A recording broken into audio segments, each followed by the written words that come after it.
Hey y'all, welcome back to the podcast. I'm your host, Vashti Sarah, and you are tuned in to another episode of All the Things, where we literally talk about all the things.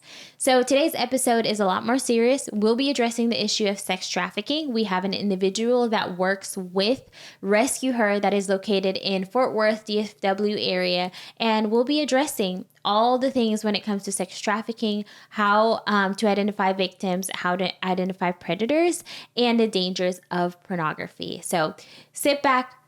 I don't want to say relax, but sit back and enjoy this episode. Please, please, please take this episode super seriously and share with your friends and family.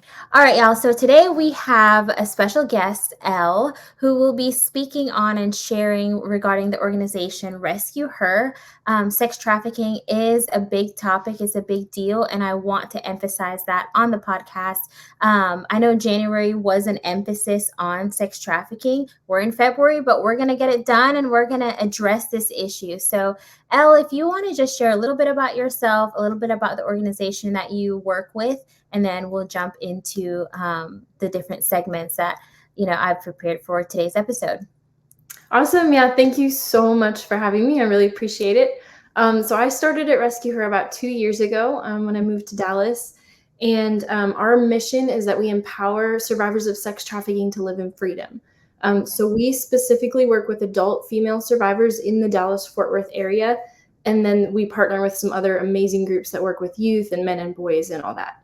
And so in short, I kind of got into this field because I actually got divorced in 2019. My ex-husband had a pornography addiction. And in that time, I started researching what to do and what it meant, and really learned that pornography is super connected to the sex industry, and just kind of realized that I really had a passion to educate people about human trafficking and basically how to stop it. So, yeah. Wow, that's powerful. My husband and I, we're young adults directors at our church. And one of the biggest things that we're trying to emphasize to our young adults is to break those addictions now, because when you bring it into marriage, not when it will happen. And you can say, oh, I'm working on it. But at the end of the day, it'll creep in. And in your case, it can destroy a marriage and it can destroy trust. And there's so many things that come, there's so many layers that come with it.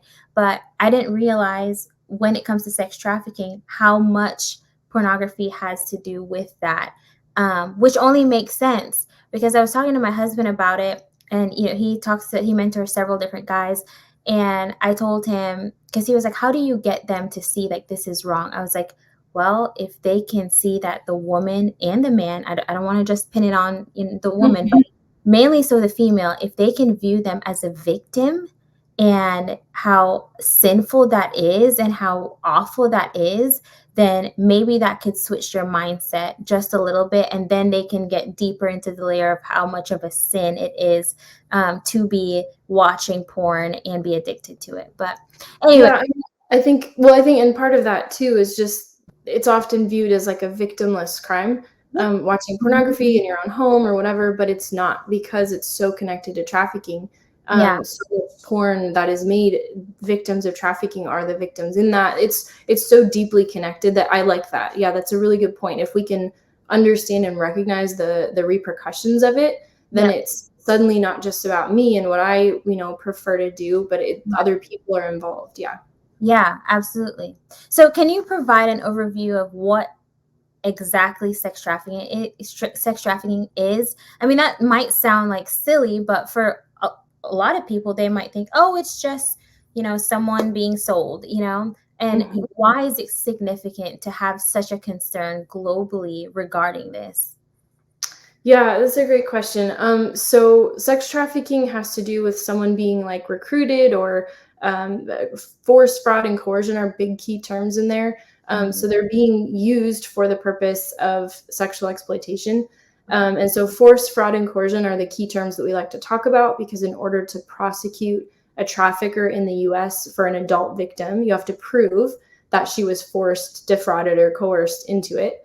And so there's like sexual exploitation and then sex trafficking. And that's kind of the phase 2 where there's really no way out. There's no say in the matter. And this matters because increasingly sex trafficking is blowing up, especially all over the world, but in the Wow. United States specifically, sex trafficking is really growing. And at its core, it's the abuse and exploitation of primarily women, although men and boys are definitely up there. They just don't tend to talk about it as much. Yeah. Um, but yeah, really at the core, sex trafficking is a supply and demand issue. So there's a demand from buyers for sex trafficking victims, and then traffickers are coming along and realizing, oh, I can make a lot of money Yep. meeting this supply. And so really it has to start in our hearts, and it has to start at the core of our culture and what we're okay with, and what we're willing to say, no, I'm not okay with that. Yeah. So statistically, where is sex trafficking in the US compared to the rest of the world? Really, human trafficking as a whole, which involves sex trafficking and labor trafficking, is very prominent in Asia, the Middle East, that area. So 50 million people are being trafficked, overall human trafficking in the world right now, which is a 10 million person increase from about 6 years ago. So it's rapidly growing. Yeah. I don't have specific stats on the US, but it's growing in sex trafficking because partly we have this cultural attitude that it's okay to sexually exploit another person, or Mhm. this narrative of sexual empowerment, and all of it gets kind of twisted up. And so yeah, it's growing here in our culture, saying that it's all right. Yeah.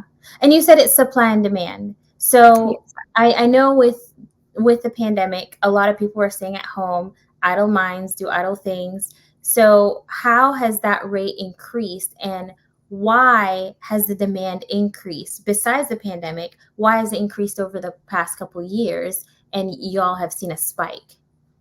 Yeah, so one of the reasons is just isolation. So victims are being for during the pandemic were isolated and not in community and able to get help. And so a big thing at Rescue Her that we talk about is, as community members, we can notice red flags, we can see different things, vulnerabilities in a victim, and step in to help. But during that time, there was just so much isolation. So it Yeah. was very difficult for victims to just get help in general. Yeah. There was also just a lack of services available because of everything being shut down. And so all of the resources, like the resources that Rescue Her uses, facilitates to help a victim, Mhm. couldn't be used at that time. So shelters were closed, different things like that. Wow. But then beyond that, yeah, it's just growing again because of pornography, and just because of this cultural, willingness to sexually exploit a person. And so, especially during the pandemic time, there was a huge, massive increase in pornography use because Mhm. everybody's home and they're on Yep. their computers. Yeah, and it's also, sex trafficking is growing online because everyone's online and can be anonymous, and there's a lot of young children and teens are being exploited that way through chat rooms, or a trafficker pretending to be the same age as them and winning their trust, and then exploiting them through nudes or other explicit material. Yeah, Yeah. so definitely isolation is a big factor when it comes to sex trafficking and pornography use. It really compounds it. So you'd say the root cause of sex trafficking is porn. I don't think it's the root cause. I think it has a lot to do with it. I think really Okay. the root cause of sex trafficking is the state of our hearts as a Okay. culture, and the moral decline in society, and this lack of, really, I mean, as a Christian, this lack of Jesus in our culture, and just this lack of understanding and empathy and the value of humanity. And so if we Yeah. don't value people, if we objectify them, now they're property to be used. And so pornography just plays a huge role in that because it's such a big objectifier. Yeah. Wow. And I would assume that with the availability of social media and just the internet in general being a lot more prevalent, that has spiked it as well. Oh, absolutely. And again, back to social media, what we're seeing is that because a trafficker can be anyone on there, so they can pretend to be, another sixth grade boy, and then they contact this sixth grade boy and they become friends online, and now they're sharing things. And this kid has no idea this professional trafficker is grooming him and trying to exploit him. And so online, I like to think of it as, if you allow your child to just be online without any precautions, they go to bed with their phone, whatever, it's like taking them to the middle of New York City and just setting them down and saying, hey, I'll be back in a couple hours, have fun. I mean, Wow. because the internet is vast. There's so much information and so much access, and I think as a culture, we haven't sat down and said, "Let's really look at this, and let's really think about what we're giving our children access to." Yeah. Wow. So does Rescue Her educate parents as well on this? We do a little in our presentations, primarily though it's just a general overview of trafficking, but there's some really great resources. One of them is called Defend Young Minds, and Mhm. they have a book actually called Good Pictures, Bad Pictures. And so it's a book that you can work through age appropriately with your kids and talk about, hey, if you see porn, here's what you do. And then they talk about trafficking and Traffic 911 is an amazing organization that we work with in Dallas Fort Worth, and they work with youth. So they also have some good resources. Okay. Alrighty. So let's talk about Rescue Her. Yeah. What are stories or experiences that you have had when it comes to survivors, and just what Rescue Her is doing so that our listeners can know, hey, here's how we can partner with y'all. Um, you know, how have y'all been helping and pulling victims out of that state? Yeah, that's a great question. So one of the hardest things for a survivor is just leaving her exploiter.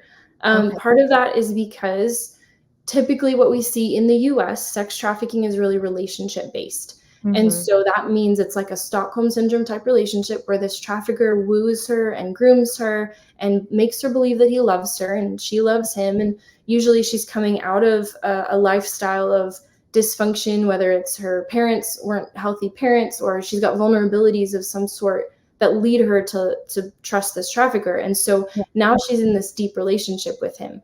And because of that, he's got just so much sway over her. And so she's going to do whatever really, and so we had a story of there was a trafficker here who was arrested, and all of the girls that he had living in the house with him, they tried to get together to bail him out because they just loved him. And it wasn't like a kidnapping situation, it was relationship based. So all these girls had children, and they just believed that he loved them. And so one of the things we do, because it can be really hard to leave a trafficker in that Mm-hmm. situation, is we are there. We have advocates for them, Mm-hmm. and we are there helping them and saying, hey, we're a safe place if you need to leave. Because um, if you think about it, so when I left my ex-husband and I separated from him, I remember leaving and driving across the state to my parents' house and thinking, if I didn't have anywhere to go, I don't know if I'd leave, because I'm Wow. not going to go to a shelter. I don't know, that's scary. And Mm-hmm. so it's the same for a victim of human trafficking or domestic violence. Statistically, it takes an average of about 7 times for a victim of domestic violence to leave her abuser, because usually he's her husband and they have a relationship. And so it's the same for trafficking. And so we play, sorry, long answer, but we play that role to be there for her, to say, hey, we're a safe space for you to leave. And we can help you find housing. We can help you find food. I think every survivor in our program right now has at least one child. And so, yeah, most of them are moms. And so they need resources, and so we operate on something called the open table model, where basically we sit at the table with the survivor and we just say, hey, what do you need? And then we get those things for her. And it's a massive help to help her get on her feet and kind of figure out direction. Yeah. And I'm glad you elaborated more on that, because it's easy for the outsider to think, well, they're choosing that. Like, why should I be compassionate towards them? They want to bail out their predator. Right. That's crazy. Why would they even do that? But reality is, and you're spot on there, they're not going to leave if they don't have a safe place. And Mm-hmm. that's what Rescue Her does, is provide, hey, that safe place. Here's a home. Here's where you can come, and the fact that you said it takes 7 times, that's powerful. It takes 7 times Mm-hmm. before a victim leaves. Wow. Yeah, And because again, it goes back to that relationship. And so it's easy, I think sometimes it's easy to get to the place where it's like, okay, it's so bad, I have to leave. But then mm-hmm. we leave and we second guess and we Yeah, think, well, but that person's safe and they're comfortable, relatively safe and comfortable. And it's hard for anyone to leave comfort and to completely jump into anything that's new or unknown. And mm, so it's easy to go back, and then it gets bad again and then they leave. And so over time, though, the beauty of an organization like Rescue Her is that we provide that consistency and that help. And so over time, she's starting to recognize, oh, there's something better out there, and it doesn't have to be scary, and I can do this. Yeah. Wow. How many women that you guys have had contact with actually end up coming to rescue her versus those who, they come and they go or they're on the fence? That's a great question, and I don't really have a specific number, but I think most of the time we see this cycle of coming and going. Okay. Um, yeah, and I think currently we have 15 women in our program. We have 3 advocates who work with them, and so they have got pretty limited caseloads for that. But even with them, I just know in the past year we've had a couple girls who came and then left, and then came and then left, and it's that consistency that they're looking for, of I feel safe to come back, and then eventually it sticks, Yeah. hopefully.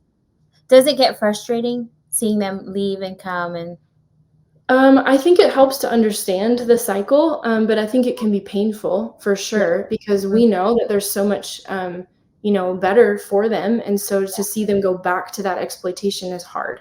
But Yeah. again, our staff, we do a really great job of being consistent with just mental health and Yeah. well-being for our staff, and so we do retreats and we have counseling and everything in order to process through those hard emotions, Yeah. and to not burn out as well. And that's good because you guys are playing the role as quote unquote like a counselor even, and you want to help. There's only so much you can do. You can't force them to Right. change or get out of their situation. But I think it takes a special type of person to have that much grace and mercy and compassion towards those in that situation who are they're having an internal battle. Mhm. And what helps is having someone on the other end saying, hey, I'm with you, and I'm not going to get frustrated with you. I will hold your hand and I will walk you through this process, and you can come and go as many times as you want, but I will stay consistent. Versus someone who's easily frustrated and say, you know what, forget it, you're choosing that. Um, you know, um, Come if you want, go if you want, kind of thing. But yeah, that's really awesome of y'all. So when it comes to the underlying factors, what would you say those factors are outside of pornography? I'm assuming a lot of it has to do with not having that family structure in the home. I think you kind of mentioned having, I guess, insecurities too, but Yeah. what are those underlying factors? Why do is it common that these women find a certain type of man, and they cling on to that man, and then that man ends up being their predator, and then vice versa? What causes a man or woman to sex traffic? Yeah, great questions. So for underlying factors, it pretty much comes back to vulnerabilities. And Okay. so we talk about 2 girls in our program, Jasmine and Alexa, and how Jasmine, on the front end looked great. Her life was great. She was really involved at school. She was a high achiever, but her father was abusive. Okay. And so she had this underlying need of fathering that she needed met, and she eventually ended up meeting this guy who was her boyfriend, who turned out to traffic her, and he was meeting her emotional needs, and he was meeting the vulnerabilities in her life of needing to be loved and cared for. And then Alexa, on the other hand, grew up in a really rough neighborhood, drug abuse, her father was in jail, all these things, and she just wanted nice things. And so this trafficker comes along and starts giving her Prada and Gucci and these really high-end things, and so he was meeting a material need. And so Yeah. really for every victim and survivor, it just depends on the vulnerabilities in her life and Mhm. what that trafficker is willing to meet, which is why it can be so effective to pull in the community, because then as the community, we can recognize those needs and we can Yeah. say, well, I see that. How about I love you and I care for you in a healthy way, and we Yeah. bring in community, and in that way, I actually think we can often prevent trafficking. Yeah. But then on the other hand, to answer the other question, a trafficker often ends up in trafficking, one, because it's the culture he's in. And so a lot of, gang members, different things, that's just what they do and it's just normal. But two, he's also trying to meet a need. And so if he's trying to meet, let's say, a poverty need in his life, Mhm. maybe he's poor and he doesn't have much financially, and trafficking is becoming very lucrative. And so Mhm. now he sees, oh, I can traffic and I can step on people to get where I need to get out of my poverty. right? Mhm. Or emotional poverty, because maybe he grew up in dysfunction and doesn't never felt loved, and now in his own twisted version these women seem to love him and give him affection and attention. And Yeah, so it's just really, it doesn't make sense, I think, when we're thinking about relational health. But yeah, when we think about these needs that we all have, people who have multiple vulnerabilities usually end up in situations like this. yeah. Yeah. Okay. Wow.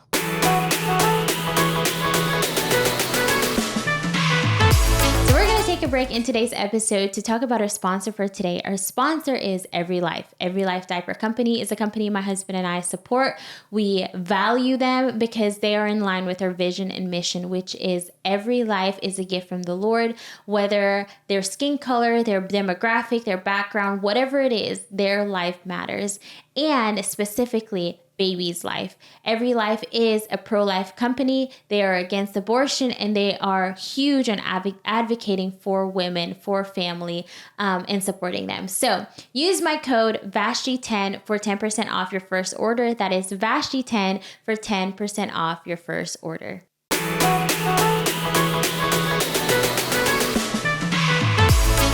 Um, so when it comes to those women who Mhm. do you guys provide counseling for them? Because I feel like it's a lot mentally as or psychologically the toll that they go through. Do you guys For provide sure. counseling? Yeah, we provide whatever services they need. So we don't do the counseling ourselves, but we'll Okay. get them into a program that provides counseling, or whoever they match with best and what they need for what they went through. Yeah. And Hmm. when it comes to the trafficking, is it they exploit them sexually on social media, or are they using their bodies and they don't have a choice? Are they locked up? Or are the situations different for each female?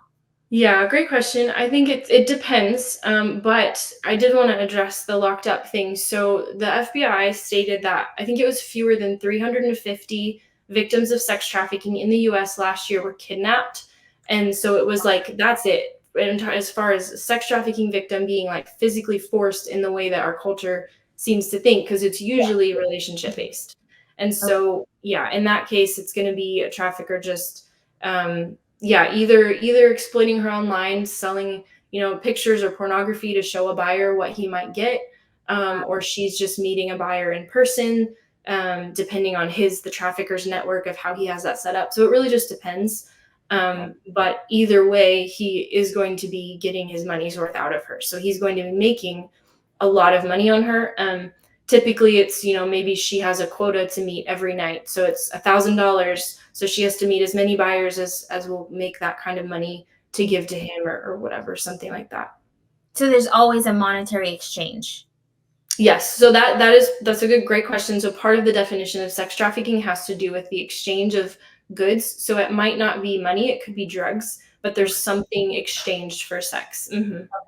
That's good to know Hmm. because a little bit of my thought process was, oh, it's primarily obviously sex, but it could be the person, the man just, I don't want to say just, but using Yeah. them for sex. But that exchange is important to identify.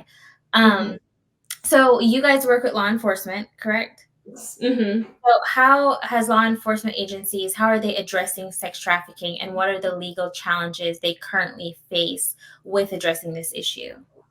Yeah, so I love the Dallas Fort Worth law enforcement. I think they're incredible. They have been really good about recognizing that. So what happens is often a woman who is being trafficked will be Mhm. arrested for either prostitution charges or drug related offenses or something that the traffickers forced her to do.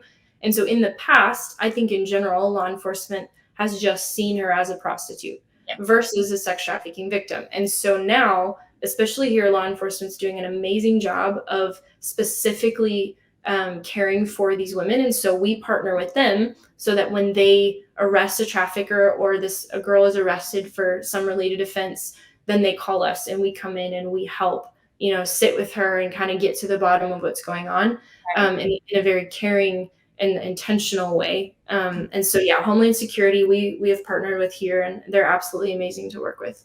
Yeah. And it's important to identify whether they are willingly doing this or they are, sex trafficked.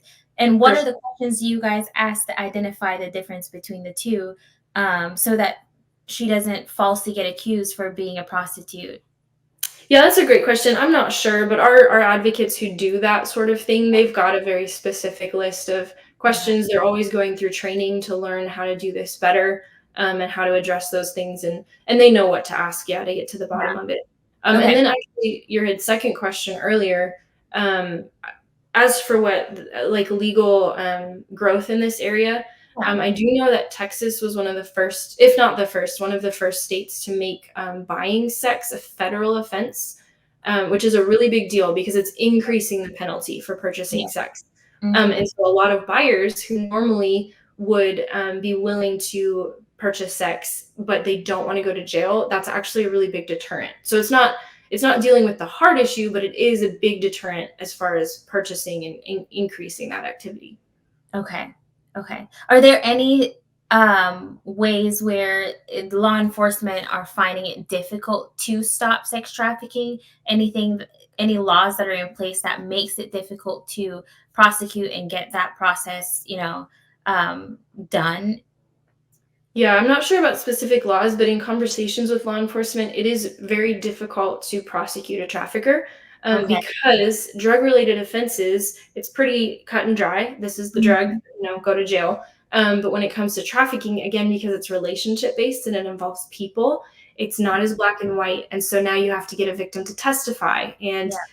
to be willing to do that in the first place, to recognize what's going on. And there's just so much more involved that it's a pretty complex process to prosecute a trafficker, Yeah. which is frustrating, I think. But also, again, the more education we have, the more we can be aware of even just preventing this in the first place.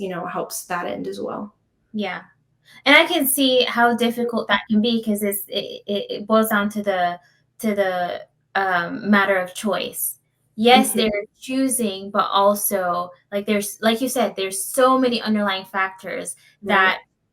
that moves the idea of choice out of the way. And it's like, no, he is trafficking her. Yes, she's Yeah. choosing to be with him, but also she also doesn't have a choice because of all these underlying factors. Exactly, and so we talk about choice as usually when a woman gets into this, she's choosing the better of many bad Yeah. choices. And Yep. so it's not choice, the free choice that we like to think Mhm. of. Yeah, that's good to point out. Mhm. So in what like, we talked about how technology is pushing and promoting sex trafficking because of the accessibility of pornography and all these different things that are in line with sex trafficking. But has it hindered sex trafficking at all? I've never had that question. I don't think so. Okay. Other than law enforcement being able to use certain things to find victims. So I do Mhm. know that one good thing about social media is that a lot of victims have been recovered because their ads have popped up, and so law enforcement or parents looking for their child have found those things and been able to trace them. Yeah. And so that's positive. But I think in general, as far as sex trafficking growing, Mhm. internet, social media is definitely not helping that. Yeah. Okay. Mhm. And who would you say are the most common buyers? Yeah, so it can be anyone, which I think this is a question we get a lot, but because it's a hard issue and there's a in and buyers, going back to that poverty need, buyers have a poverty need, usually an emotional need they're trying to meet by purchasing someone for sex. And so it can be anyone because anyone can have that need, anyone can watch pornography, anyone. And so again, it's primarily male purchasing females for sex Yeah. or males purchasing boys for that as well. But it can really be, and I mean, we've seen this, right, with Epstein and different high rollers. We've seen that they do it, but Yeah. also we've got that picture of the gross guy in the hotel motel room doing it too, and so like it really ranges just depending on his motivation and what he's looking for in doing that. Yeah.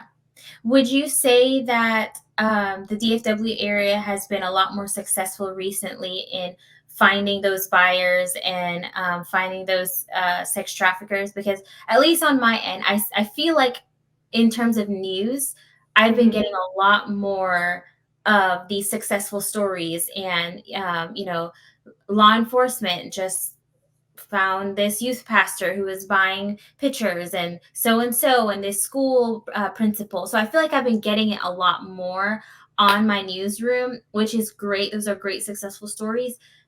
Am I seeing correctly, or is it just the algorithm that keeps pushing those stories in front of me? Yeah, no, I think it's probably correct. I mean, as we're recognizing this big issue, law enforcement is growing. You know, their task forces are getting bigger, and so they're able to do more. So I think for sure. But again, they can only do so much. So as Right. the community, we've got to learn the red flags and step in and recognize these things and try to prevent it from happening to begin with.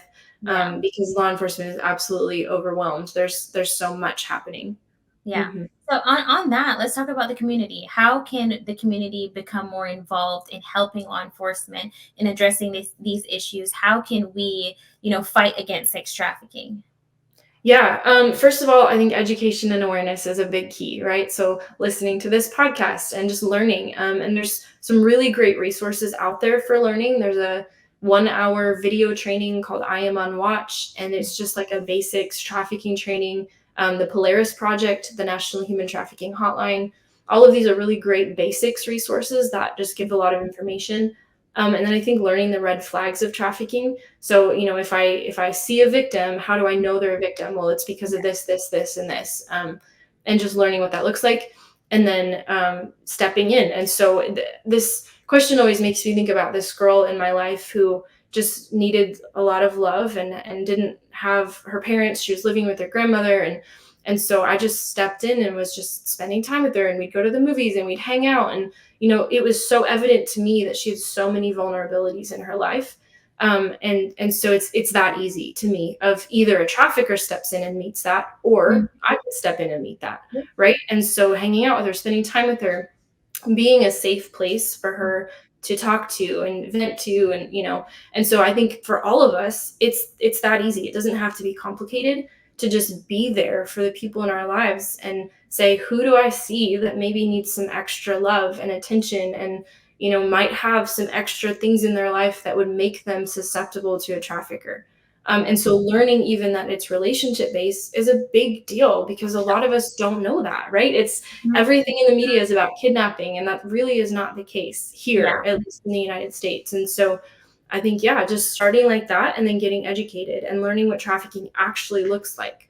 Because Mhm. a lot of the victims, right, she can go get her nails done and drop her child off at daycare, but she's being trafficked and sold, to buyers at night. So it's not like she's chained up. She's Yep. technically free to walk around and move around. And so, yeah, I think just learning that stuff. We do a volunteer orientation, so we use a lot of volunteers at Rescue Her, because we're a very small staff. Mhm. And then there's some other amazing groups too who do those things, and you can get educated, you can get involved, and kind of be hands on. One of our biggest needs is volunteer mentors, and Okay. so we really utilize community members Mhm. to walk alongside survivors in our program and just have fun and hang out and do fun things and just be that support system. Yeah, so there's a lot of different avenues. And is it easy to become a volunteer with Rescue Her? I feel like a lot of people, they'll listen like, oh, they have enough volunteers. Like what difference can I make? Is Mhm. that true? Do y'all need more?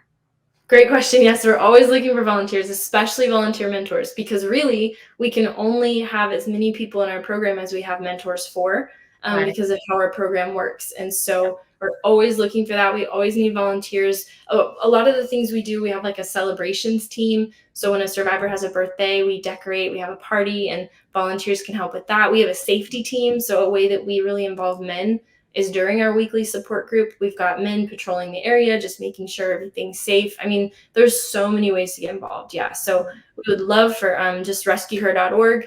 You can sign up to volunteer. And yeah, we're always looking for more help. Yeah.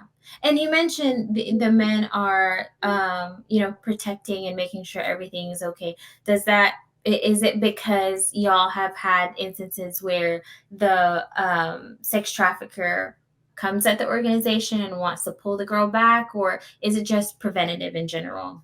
Yeah, it's more preventative, just to make her feel safe. And so if she's coming to group, she's bringing her children, we've got childcare, and yeah, just to make her feel like, hey, I can just relax, I can just be myself because I know that I'm protected. Hmm. Yeah. Okay. Alrighty. So, what resources are available for individuals who suspect someone is a victim of sex trafficking? And you mentioned red flags. Like, what should we be looking out for? Not saying that everyone will, we're eyeing everyone, but reality is someone on the street that I walk next to, someone in Target or in TJ Maxx that I'm walking next to could possibly be a victim. How can I identify that? How can our listeners look out for those red flags and, just look out for what sex trafficking looks like? Yeah, in short, I would just say that it's usually the red flags signify that something's off. So something Okay. is strange, something doesn't make sense. And so, from what I've seen, usually with red flags, it's not a neon sign flashing and saying, I'm a victim. It's, oh, she seems a little bit, she's with a guy that doesn't, he looks too old for her, or she seems really like nervous, or he's talking for her when I'm asking her questions, or different things like that, that it's just like, something's off. I think I need to dig a little deeper. Yeah. But one way to do that and be safe is that we have a hotline, Monday through Friday, that can be called if you suspect trafficking, or we really recommend the National Human Trafficking Hotline. You can call, you can text them, or you can use their chat line. And so if you suspect that there's trafficking and you're in an area where you feel like maybe I can't hop on the phone, you can Yeah. always text their hotline. And we really, really recommend that because they also gather data nationwide. And so Mhm. it actually helps them to track if there's a trafficker moving victims across the country and they Mhm. get different reports, they can actually track that and help assist law enforcement. And so it's just been super helpful. And I think anytime we can step out and say something, it's beneficial. Okay. That's good to know. That's good to know. So the last question I have is, how can people support organizations working to rehabilitate and empower survivors? What can we do? And again, there's a lot of what can we do, but reality is this is a serious matter. And even if it's just one extra volunteer, that would be meaningful to me to know that someone took it seriously. So, how can we support Rescue Her and other organizations? Yeah, I mean, realistically, our biggest need is financial, and so donations. We run on grants and donations from donors, and so really the biggest thing we need is that funding to go toward helping survivors. And it costs about an average of $10,000 per survivor per year to Wow. support them in our program. Yeah, because she needs every. I mean, we live on much more than that with a salary, and so Mhm. she's got a lot of needs that have to be met Yeah. financially, and so yeah, anything like that donation wise, but then also as a staff who loves God, we love prayer and we love prayer covering. Mhm. And so you can join our prayer update newsletter on our website, and just kind of stay up to date with the current needs. And then always just spreading the word, about what's happening, and getting this topic, I think, just talked about is really Yeah. important. Yeah. Well, I really appreciate you sharing, about Rescue Her, even your story, being vulnerable about why you joined this organization and why you're so passionate about it. Yeah. But if there's one thing that you can leave listeners with, what would that be? Hmm. I think I would have to say, open your eyes and look around you and pay attention to who needs help. Okay. We're all so focused on our own lives, which is not a bad thing. Mhm. But I think if we're going to really make a difference in this fight against trafficking, we have to be willing to step out of our comfort zones and do something to help people who can't help themselves in that moment. Yeah. Um, yeah. And so I think it's not as hard or as scary as it might seem. Hmm. Well, that powerful, and I agree with you. Too often we are focused on us, and like you said, it's not a bad thing. But when we're so internally focused, we don't see what's going on around us, and we don't realize the touch points that are readily available for us. And what like to say is God moments. And those God moments is speaking life into someone. It's, like you said, being a friend to someone who might be vulnerable or more susceptible to being a victim. But thank you so much. I greatly appreciate it. I love what y'all are doing, and I'm excited to research more about Rescue Her and learn more about y'all, and even donate towards y'all, because I get it. I get how much funding is important and it's necessary, because especially if you don't have those grants from the government or that help from the government, how can you make an impact? How can you Mhm. help and rescue more women?